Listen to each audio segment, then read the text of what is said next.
जय हिंद साथियों, welcome to self study classes with Sumit Jain YouTube channel में आप सभी का स्वागत है। दोस्तों, आज की वीडियो में हम हिंदी शिक्षा शास्त्र से संबंधित कुछ महत्वपूर्ण प्रश्न लेकर के आए हैं जो कि मोस्ट इम्पोर्टेंट है। ठीक है, और ये निरंतर आपकी सीरीज चल रही है। हिंदी शिक्षा शास्त्र का लगभग ये 12वां पार्ट है। इसके पहले के 11 पार्ट आपको प्लेलिस्ट में मिलेंगे। आप प्लेलिस्ट में जाकर के देखें, वहाँ पर आपको बहुत सारे पर्यावरण की वीडियो, बाल विकास और हिंदी शिक्षा शास्त्र, गणित शिक्षा शास्त्र आदि सभी के वीडियो आपको मिलने वाले हैं वहाँ पर। ठीक है, तो आप एमपी टेट ग्रेड 3 की तैयारी कर रहे हैं, सीटीईटी या रीट या ऐसे एग्जाम की तैयारी कर रहे हैं जिसमें शिक्षा शास्त्र पूछा जाता है, तो उसके लिए तो ये वीडियो रामबाण है। ठीक है, तो 30 प्रश्नों पर आज हम चर्चा करेंगे। 30 प्रश्नों में आपको 4 विकल्प दिए जाएंगे, 4 में से एक का चयन करना होता है और कमेंट में लिखना होता है और अपना आकलन भी करना होता है। ठीक है, तो सभी लोग वीडियो को लाइक करेंगे, वीडियो को शेयर भी करना है, साथ ही टेलीग्राम ग्रुप से भी आपको जुड़ना है। टेलीग्राम ग्रुप से जुड़ने के लिए आपको टेलीग्राम ऐप डाउनलोड करना है, उसमें सर्च करना है IAS स्टडी ट्रैक और ज्वाइन हो जाना है, जहां पर PDF आदि सारा मटेरियल प्रेषित किया जाता है। चलिए दोस्तों, तो स्टार्ट करते हैं। तब प्रश्न है, शिक्षण सहायक सामग्री शिक्षण अधिगम प्रक्रिया को केवल सहयोग करती है, केवल प्रेरित करती है, केवल प्रभावित करती है या फिर उपरोक्त सभी? आपको उत्तर बताना है। 4 विकल्प हैं आपके सामने, 4 में से एक चयन करना है। आंसर आपका क्या हो जाएगा? आंसर होगा कि सहयोग भी करती है, प्रेरित भी करती है और प्रभावित भी करती है, यानी कि जो विकल्प नंबर 1 है वो आपका बिल्कुल आंसर सही हो जाएगा। ठीक है, अगला देखो, बोलने के आवश्यक तत्व होते हैं। तो बोलने के आवश्यक तत्व क्या होते हैं? कल्पनाशीलता, अर्थ ग्रहण, भाव एवं विचार या फिर स्वर एवं व्यंजन। तो बोलने के जो आवश्यक तत्व होते हैं वो आपको 4 विकल्प में से बताना है। तब आपका राइट आंसर क्या हो जाएगा? आंसर हो जाएगा दोस्तों भाव एवं विचार। ये जो है बोलने के आवश्यक तत्व होते हैं, यानी कि जो विकल्प नंबर आपका 3 है वो बिल्कुल आंसर सही हो जाएगा। अगला बताना है, खड़ी बोली किस वर्ग की बोली है? पश्चिमी हिंदी, राजस्थानी, पहाड़ी या फिर पूर्वी हिंदी? खड़ी बोली आपको बताना है।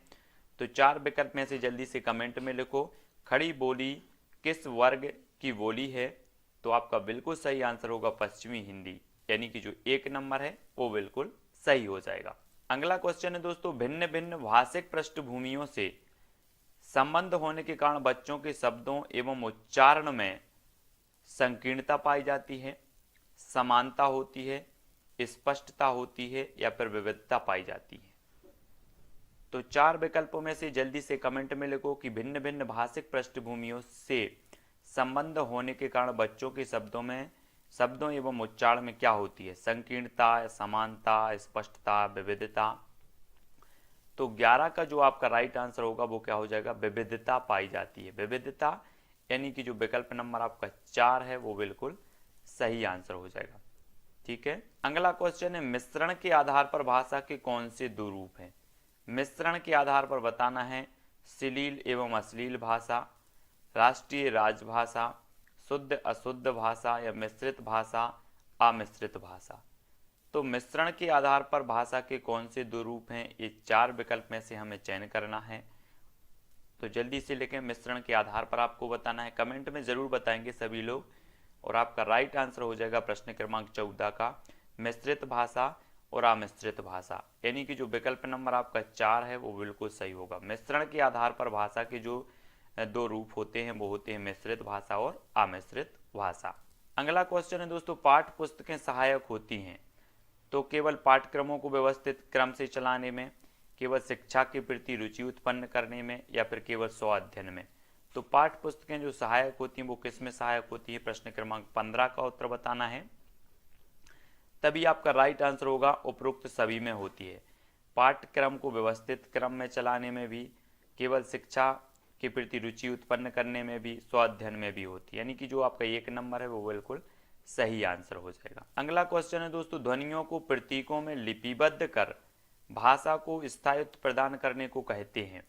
तो लेखन विधि कहते हैं, श्रवण विधि, वाचन विधि या फिर पठन विधि? क्या कहते हैं? ध्वनियों को प्रतीकों में लिपिबद्ध कर भाषा को स्थायित्व प्रदान करने को क्या कहा जाता है? प्रश्न क्रमांक 16 का आंसर बताना है और आंसर हो जाएगा लेखन विधि।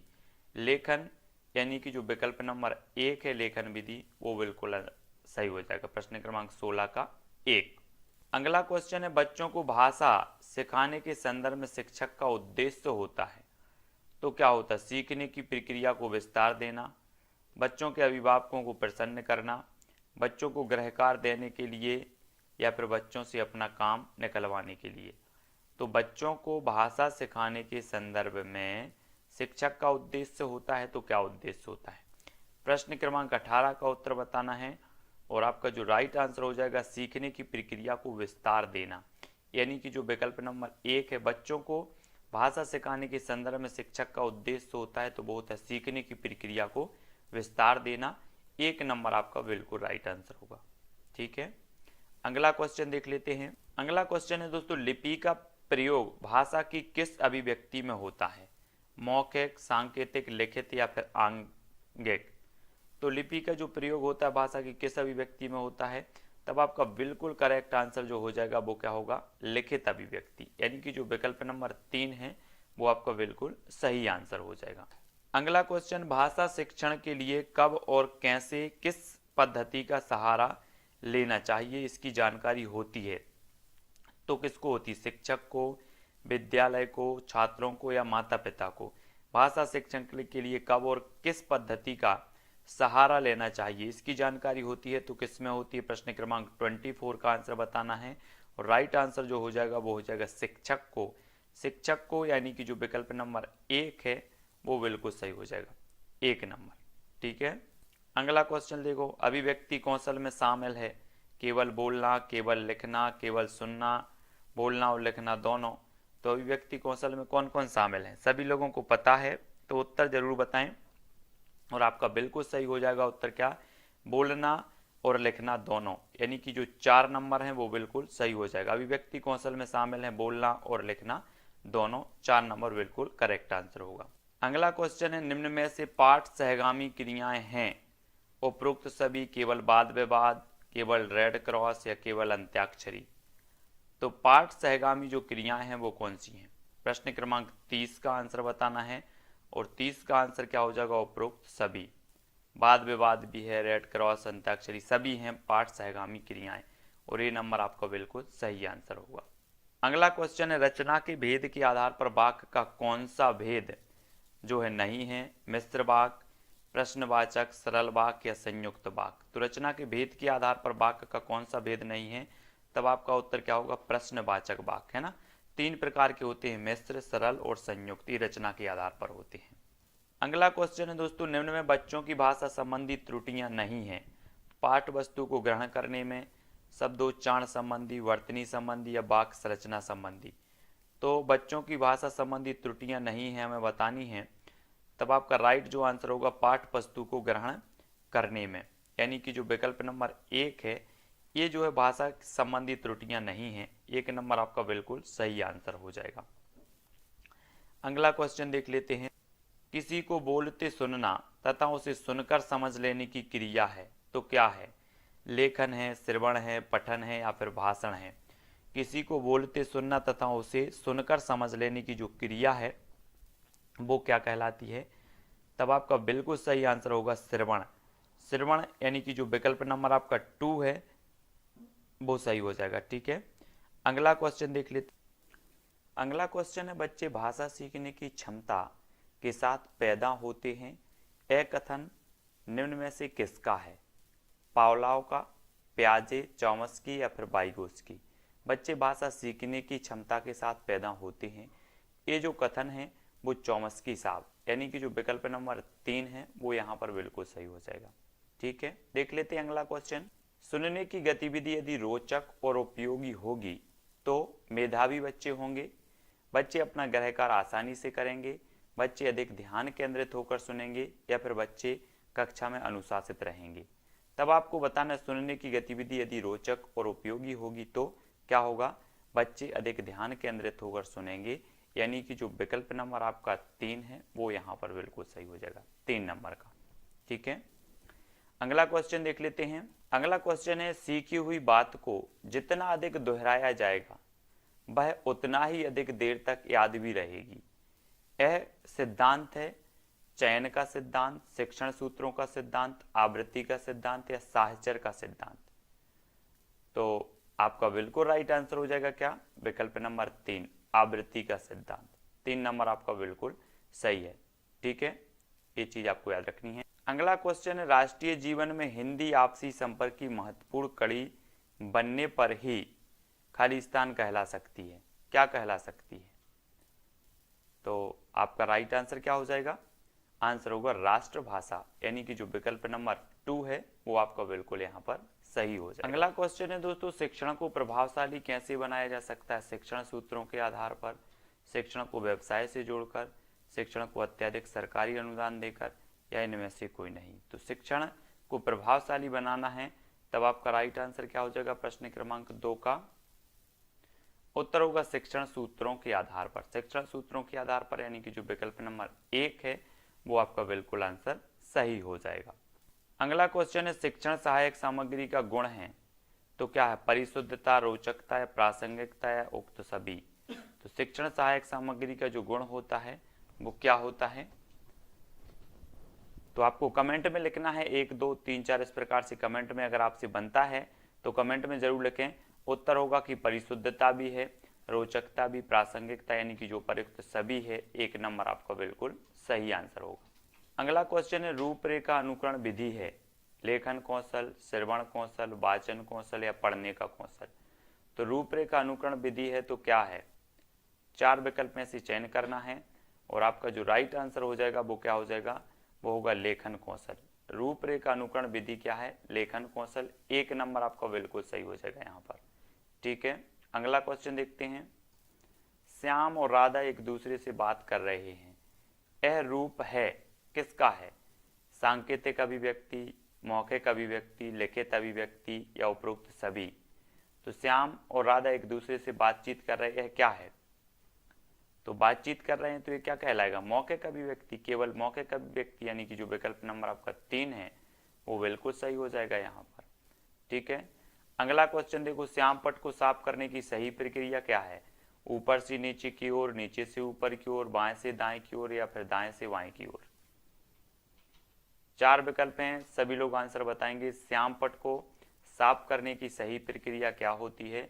तब आपका बिल्कुल सही आंसर क्या हो जाएगा, बाएं से दाएं की ओर। बाएं से दाएं की ओर यानी कि जो विकल्प नंबर आपका 3 है वो बिल्कुल सही हो जाएगा। ठीक है, आपको बताना है दोस्तों, डिसलेक्सिया का लक्षण है तो क्या है? वर्णमाला अधिगम में कठिनाई, केवल वर्तनी दोष से पीड़ित होना, केवल एकाग्रता में कठिनाई या फिर उपरोक्त सभी। तो डिसलेक्सिया का लक्षण क्या होता है? प्रश्न क्रमांक 10 का आंसर बताना है और आपको 4 विकल्प हैं, जल्दी से कमेंट में लिखो, 1 2 3 4। तो डिसलेक्सिया का लक्षण होता है वर्णमाला अधिगम में कठिनाई भी होता है, केवल वर्तनी दोष से पीड़ित भी होना, एकाग्रता, यानी कि उपरोक्त सभी जो है 1 नंबर आपका बिल्कुल आंसर सही हो जाएगा। आपको बताना है, श्रवण के आधार पर भाषा का कौन सा भेद है? कृत्रिम भाषा, सहज भाषा, अयोगात्मक भाषा और संयोगात्मक भाषा, क्लिष्ट और सरल भाषा, मधुर भाषा, कर्कश भाषा। तो श्रवण के आधार पर भाषा का कौन सा भेद होता है? 4 विकल्प में से जल्दी से कमेंट में लिखना है, क्या हो जाएगा आपका उत्तर? तब आपका सही उत्तर हो जाएगा दोस्तों मधुर भाषा और कर्कश भाषा। इस श्रवण के आधार पर आप मधुर भाषा भी सुनते हो और कर्कश भाषा भी, यानी कि 4 नंबर आपका यहाँ पर बिल्कुल सही आंसर होगा। अगला क्वेश्चन है, लिखने के नियमों का ज्ञान होता है व्याकरण द्वारा, बोलने द्वारा, हाथ द्वारा, भावनाएं द्वारा। तो लिखने के नियमों का जो ज्ञान होता है वो किसके द्वारा होता है? व्याकरण के द्वारा, यानी कि जो 1 नंबर है वो बिल्कुल आंसर सही हो जाएगा। ठीक है, व्याकरण के द्वारा आपका सही आंसर होगा। अगला देख लेते हैं, अगला है, सीखने के लिए बातचीत करना किन आयु वर्गों के लिए आवश्यक होता है? तो सीखने के लिए बातचीत करना किन आयु वर्गों के लिए आवश्यक होता है? किशोरावस्था के लिए, सभी आयु वर्गों के लिए, बाल्यावस्था के लिए या शैशवावस्था के लिए। तो सीखने के लिए बातचीत करना किन आयु वर्गों के लिए आवश्यक होता है? तब आपका सही उत्तर क्या होगा? सभी आयु वर्ग, किशोरावस्था, बाल्यावस्था, शैशवावस्था, सभी आयु वर्ग के लिए जो है महत्वपूर्ण होता है। अगला क्वेश्चन, भारत में हिंदी को किस भाषा का दर्जा प्राप्त है? राष्ट्रभाषा, विभाषा, मातृभाषा या राजभाषा। तो भारत में हिंदी को किस भाषा का दर्जा प्राप्त है हमें बताना है। 27 का आंसर आपका क्या हो जाएगा? बिल्कुल सही आंसर होगा राजभाषा। राजभाषा यानी कि 4 नंबर आपका बिल्कुल सही है। ठीक है, अगला क्वेश्चन बताना है आपका वाचन कौशल का उद्देश्य है। तो क्या है वाचन कौशल का? केवल सही व्याकरण वाली भाषा का प्रयोग, केवल बालकों का उच्चारण शुद्ध करना, या केवल बोलने में विराम चिन्हों का प्रयोग करना। तो वाचन कौशल का जो उद्देश्य माना जाता है दोस्तों, वो माना जाता है उपरोक्त सभी, व्याकरण वाली भाषा का प्रयोग भी, उच्चारण शुद्ध करना भी, विराम चिन्हों का प्रयोग भी, यानी कि जो 1 नंबर है वो बिल्कुल आपका सही हो जाएगा। अगला क्वेश्चन है भाषा वह साधन है जिसके द्वारा हम व्यक्त करते हैं। तो क्या आस्था, कर्तव्य या विचारों को, इनमें से कोई नहीं। तो भाषा के द्वारा तो हम पता है कि विचारों का आदान प्रदान का माध्यम भाषा है, तो विचारों को हम व्यक्त करते हैं, यानी कि जो विकल्प नंबर आपका 4 है वो बिल्कुल सही हो जाएगा। अगला क्वेश्चन है भाषा ग्रहण करने की प्रक्रिया एक ऐसी प्रक्रिया है जो अस्थिर है, निरंतर चलती है, निश्चित अवधि तक चलती है, अस्थिर स्थिर है। तो आपको पता होनी चाहिए कि भाषा ग्रहण करने की जो प्रक्रिया है एक ऐसी प्रक्रिया है जो निरंतर चलती है। निरंतर यानी कि जो विकल्प नंबर आपका 2 है वो बिल्कुल यहाँ पर सही हो जाएगा। ठीक है, याद रखना है। कक्षा में राष्ट्रीय चिन्ह के बारे में बताने से पहले यदि शिक्षक मोर, चीता, कमल आदि के बारे में जो है बताता है तो वह शिक्षण की कौन सी विधि अपनाता है? ज्ञात से अज्ञात की ओर, स्थूल से सूक्ष्म की ओर, सरल से जटिल की ओर, या फिर विशिष्ट से सामान्य की ओर? क्या होगा आपका राइट आंसर? कक्षा में राष्ट्रीय चिन्ह के बारे में बताने से पहले यदि शिक्षक मोर, चीता, कमल आदि के बारे में जो है बताता है तो वह शिक्षण की कौन सी विधि अपनाता है? 33 का उत्तर हो जाएगा ज्ञात से अज्ञात की ओर। ज्ञात से अज्ञात की ओर यानी कि जो विकल्प नंबर 1 है बिल्कुल आपका सही आंसर हो जाएगा। ठीक है, अगला क्वेश्चन है दोस्तों, सुनना भाषा विकास का निम्न चरण है, द्वितीय, प्रथम, तृतीय या फिर चतुर्थ। तो सुनना भाषा विकास का कौन सा चरण है? तब आपका राइट आंसर क्या हो जाएगा? सुनना जो होता है भाषा विकास का प्रथम चरण माना जाता है, प्रथम, यानी कि जो विकल्प नंबर 2 है वो बिल्कुल सही आंसर हो जाएगा। अगला क्वेश्चन है, गणितीय कौशल संबंधी विकार होता है पूर्ण अक्षर लिखना, समय सारणी बनाने में कठिनाई, अपठनीय हस्तलेखन, या कागज को बहुत पास से पकड़ना। तो क्या होगा? गणितीय कौशल संबंधी जो विकार होता है वो समय सारणी बनाने में कठिनाई, यानी कि जो विकल्प नंबर आपका 2 है वो यहाँ पर सही हो जाएगा। गणितीय कौशल संबंधी विकार होता है समय सारणी बनाने में कठिनाई।